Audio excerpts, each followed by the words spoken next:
On va ouvrir la parole de l'indispensable Esprit de Dieu. On va lire ensemble dans Actes au chapitre 2, les 4 premiers versets. C'est la diapo suivante.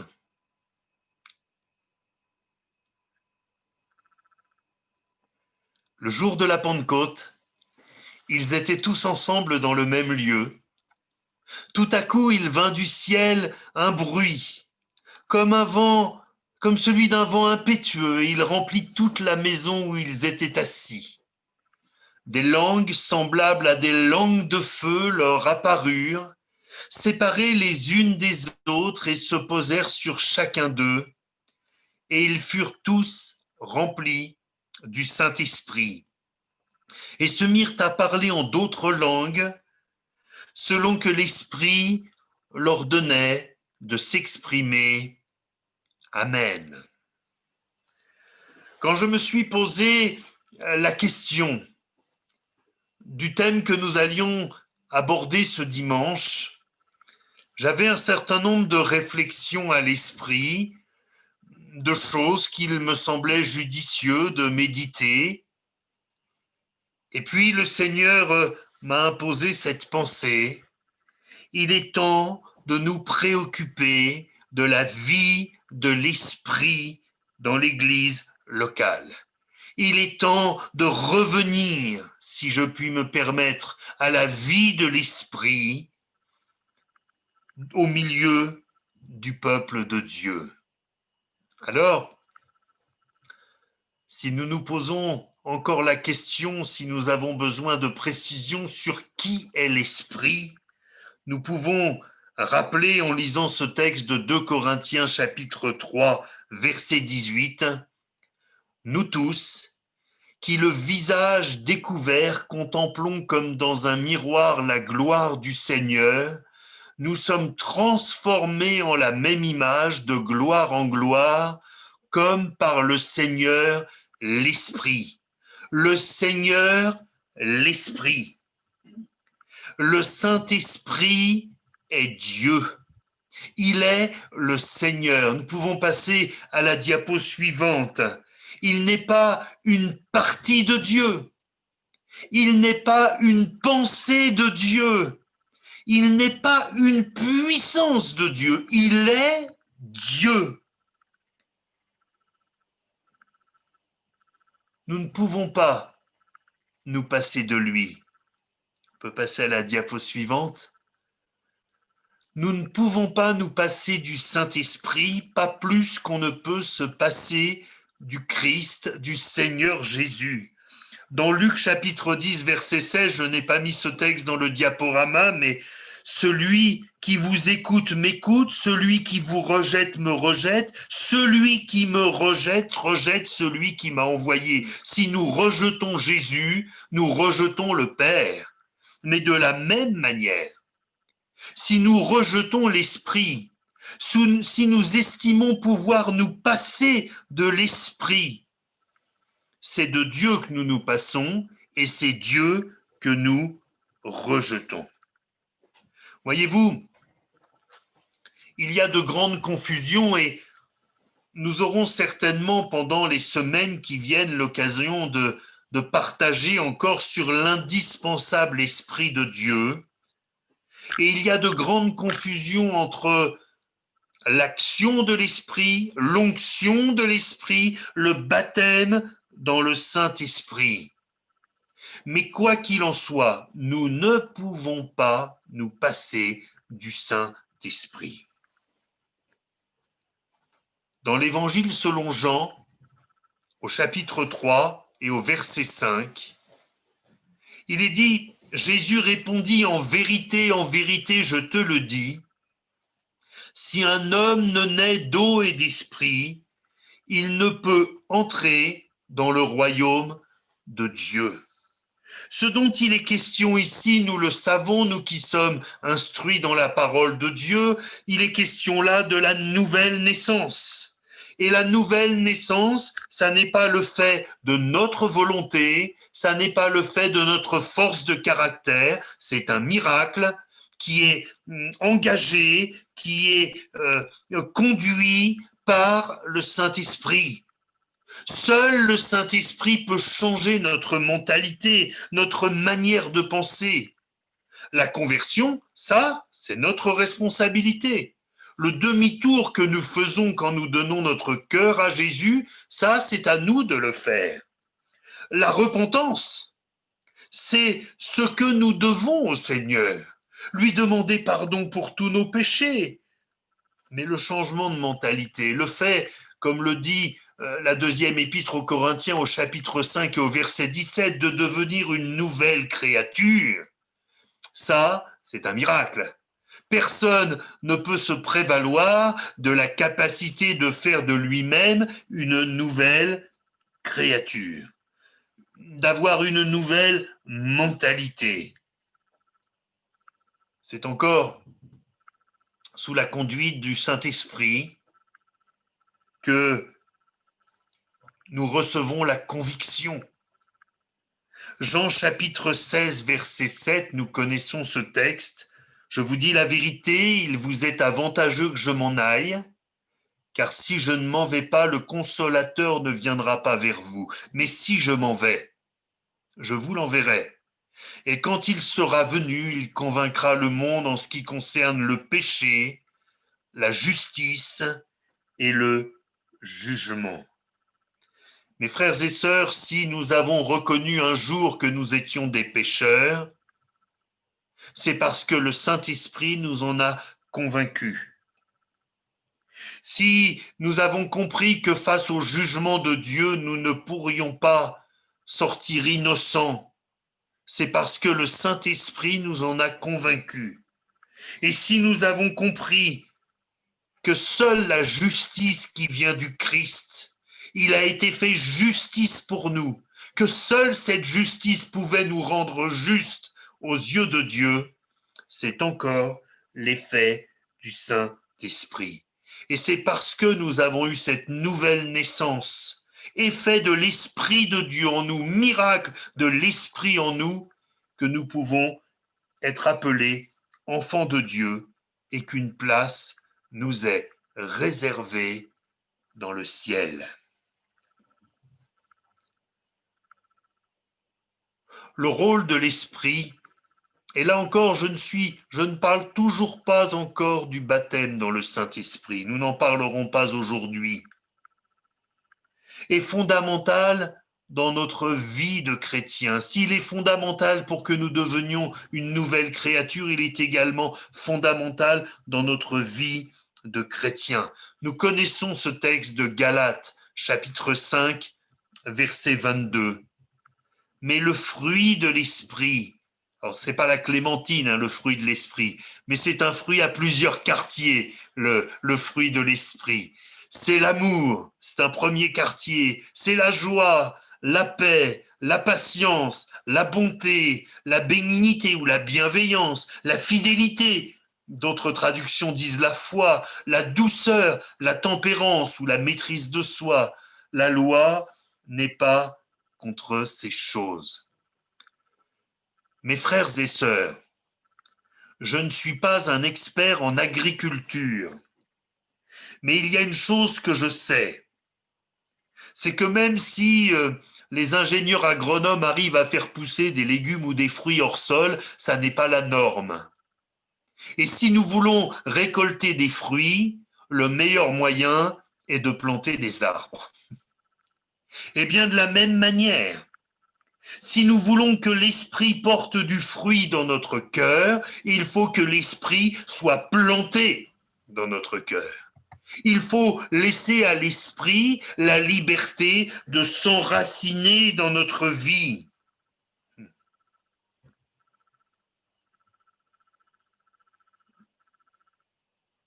Par crainte parfois, par incompréhension aussi. Des bien-aimés ne laissent pas l'esprit prendre toute sa place dans leur vie. Cependant, les bases de la vie chrétienne sont toujours les mêmes. Voyons sur la diapo suivante, ces bases, c'est premièrement la parole, deuxièmement la prière, troisièmement la sanctification, quatrièmement la vie de l'esprit, cinquièmement le témoignage, sixièmement le service. Alors peut-être certains diront il fallait mettre le service avant le témoignage. Si ça vous fait plaisir, vous pouvez le faire. Mais ce que je veux vous dire, c'est que dans chacun de ces éléments de base de la vie du chrétien, il y a l'action du Saint-Esprit. Et s'il n'y a pas l'action du Saint-Esprit, nous manquons le but. Comme nous l'avons rappelé à nos futurs baptisés avec qui nous étions hier après-midi par Zoom, eh bien, manquer le but, c'est péché. Alors la parole. Connaissons ce texte d'Éphésiens 6, les armes du chrétien. Au verset 17, il est question du casque du salut et de l'épée de l'esprit qui est la parole de Dieu. Le premier de nos fondements, la parole de Dieu, c'est l'épée de l'esprit. Ça veut dire que quand nous lisons cette parole de Dieu, l'épée de l'esprit peut opérer dans notre âme, peut opérer dans notre conscience, peut séparer esprit et âme, jointure et moelle, nous dit la parole. Elle peut aller au fond des choses. Dans notre approche de la parole, mes frères et sœurs, nous avons besoin de l'esprit de Dieu. La deuxième de ces bases, c'est la prière.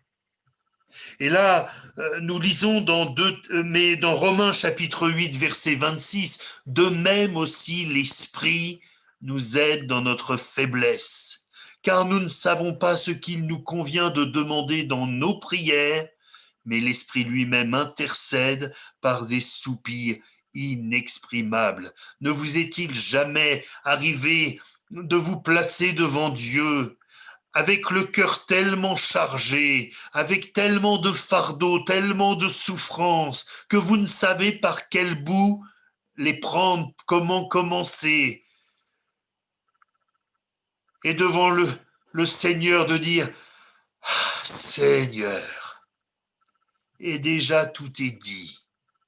Les soupirs inexprimables sont montés par le Saint-Esprit dans la présence de Dieu. Et il a entendu les cris de notre âme, et il a vu les larmes de notre cœur, et il étend sa main pour nous exaucer, pour nous délivrer, pour nous affermir, pour nous consoler, pour nous guérir. Alléluia. La sanctification.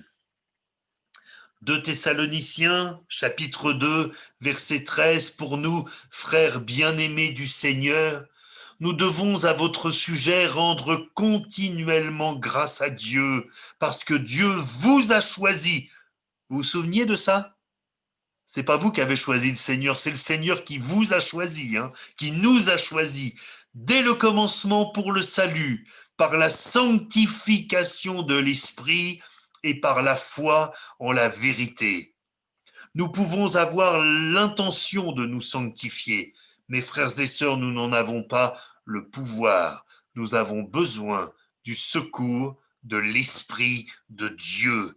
Nous avons besoin que l'Esprit de Dieu réveille notre conscience. Nous avons besoin que l'Esprit de Dieu nous arrête quand notre intention est mauvaise. Nous avons besoin que l'Esprit de Dieu nous pousse quand nous avons besoin d'aller plus loin. Nous avons besoin de cette action de l'Esprit de Dieu parce que la parole nous dit aussi que sans la sanctification, personne ne verra le Seigneur. Dans Ézéchiel au chapitre 37, au verset 9, il est dit ceci, prophétise et parle à l'Esprit. Prophétise, fils de l'homme, et dis à l'Esprit, ainsi parle le Seigneur l'Éternel. Esprit, viens des quatre vents, souffle sur ces morts et qu'ils revive. Voyez-vous, parfois, on a l'impression d'être au bout de notre vie tant on est accablé. À qui cela n'est pas arrivé de dire « Seigneur, tu es sûr que tu ne veux pas me reprendre parce que là, je n'ai plus de force, je n'ai plus envie, je n'ai plus le courage de retourner au combat. Seigneur, j'ai besoin d'entrer dans ton repos. » Et pourtant, par l'Esprit, Dieu est capable de redonner la vie à des eaux desséchées. Par la puissance de vie, voyez ce petit brin d'herbe là. Quand vous pensez que le goudron d'une route que nous avons tant de peine à percer si nous l'attaquons à la pioche, un simple brin d'herbe est capable de fissurer ce goudron. Cette puissance de vie qui vient du Saint-Esprit. Nous avons besoin, mes frères et sœurs, quand nous n'avons plus la force, nous avons besoin de l'Esprit de Dieu. Dans le témoignage, acte 8, verset 29, l'Esprit dit à Philippe, avance et approche-toi de ce char. Pour certains, peut-être c'est facile d'aller parler de Jésus. Pour autant, gagne-t-il plus d'âmes que les autres ? Ça n'est pas toujours vrai. Parce qu'on peut toujours témoigner. Si ça n'est pas par l'Esprit de Dieu que nous témoignons, si ça n'est pas poussé par l'Esprit que nous allons, alors nous donnons des coups d'épée dans l'eau. Pour témoigner, mon frère, ma sœur, nous avons besoin de l'Esprit de Dieu. Même pour prier pour un ami, nous avons besoin de l'Esprit de Dieu. Parce que parfois, une phrase dans une prière, quelques mots de témoignage, conduits par l'Esprit, vont droit au cœur de celui qui reçoit ce témoignage. Parfois, nous multiplions les paroles, croyant qu'à force, nous allons réussir à convaincre les gens. C'est l'Esprit qui convainc. C'est lui qui fera que peut-être juste quelques mots de témoignage vont changer la vie d'une âme perdue et lui permettre d'accéder au salut qui est en Jésus-Christ.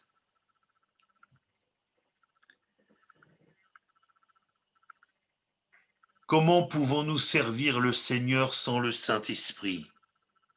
Dans Actes chapitre 6, verset 3, c'est pourquoi, frères, choisissez parmi vous cet homme de qui l'on rende un bon témoignage et qui soit plein d'Esprit Saint et de sagesse, et que nous chargerons de cet emploi.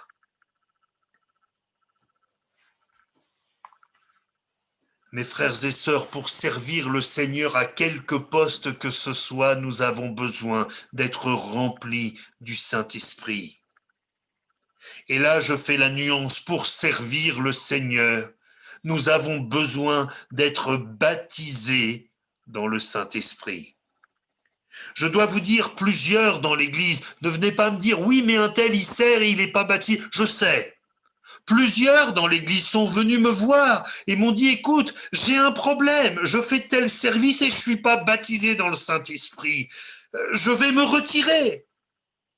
Et à tout cela, j'ai répondu, ne te retire pas, mais cherche la face de Dieu, réclame, crie à Dieu pour réclamer le baptême dans le Saint-Esprit.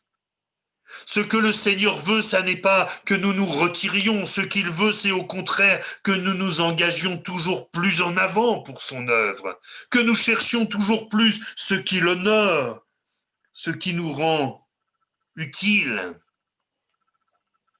Et puis, sans le baptême dans le Saint-Esprit, nous ne pouvons pas avoir les dons du Saint-Esprit. Et pourquoi devrions-nous nous priver de ce que le Seigneur l'Esprit veut nous donner.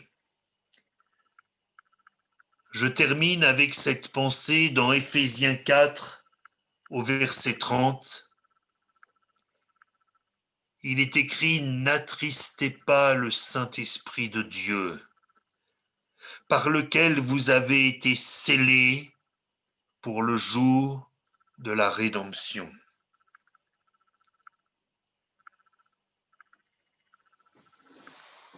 Mes frères et sœurs, nous ne pouvons pas nous passer, dans quelque aspect de notre vie spirituelle, du Seigneur l'Esprit.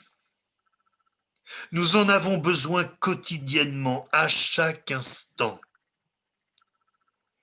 Et si nous le refusons, nous l'attristons. De la même manière que si nous faisons un cadeau qui nous tient à cœur à un ami, à quelqu'un que nous aimons, et que cette personne refuse le cadeau, cela nous offense et nous blesse, cela nous attriste. Eh bien, mes frères et sœurs, nous avons besoin de nous reposer les bonnes questions quant à notre vie dans le Saint-Esprit. Pouvons passer à la dernière diapo. Où en sommes-nous? Et soyons plus précis, où en es-tu? Où en suis-je?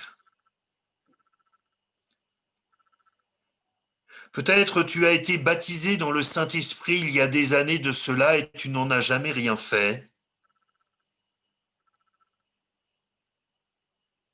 Comme ces personnes qui parfois, n'ayant plus la capacité de conduire, s'achètent quand même une voiture qui reste au garage. Et on dit, mais quel gâchis! Bien, si tu as reçu le baptême dans le Saint-Esprit et que tu n'en fais rien, permets-moi de te dire, quel gâchis! Il y a tant de trésors dans l'action du Saint-Esprit pour ta vie. Il y a tant de choses que le Seigneur veut faire au travers de toi pour l'édification de son œuvre, pour l'édification de son peuple et pour le salut des perdus. Depuis combien de temps n'as-tu pas prié en langue? Pas dans l'église, hein? On peut prier en langue dans l'église, mais Paul disait qu'il valait mieux dire quelques paroles avec notre intelligence que multiplier les paroles en langue dans l'église. Mais dans ton culte personnel, d'ailleurs, as-tu toujours un culte personnel? Est-ce que tu continues à chercher la face de Dieu chaque jour? Est-ce que tu plonges tes regards dans sa parole? Est-ce que tu t'assures auprès de lui que tu es en règle avec lui? Est-ce que tu lui réclames le renouvellement dans le Saint-Esprit?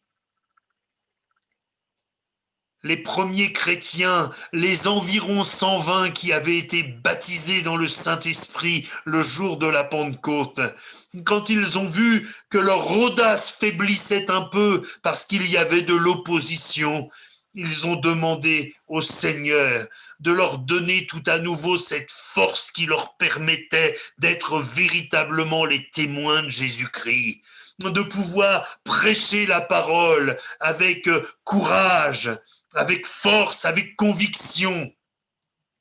Et il nous est dit que le lieu où ils étaient trembla et qu'ils furent tout à nouveau remplis du Saint-Esprit, renouvelés dans le Saint-Esprit. Ah Seigneur.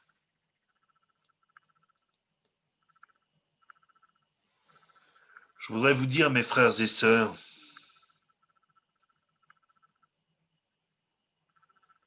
que nous avons perdu du terrain sur ce terrain-là. Je bénis Dieu parce que nous sommes en bonne voie. Et nous sommes en bonne voie parce que le désir de prière augmente dans l'Église. Une Église qui prie, c'est une Église qui est en passe d'être en bonne santé.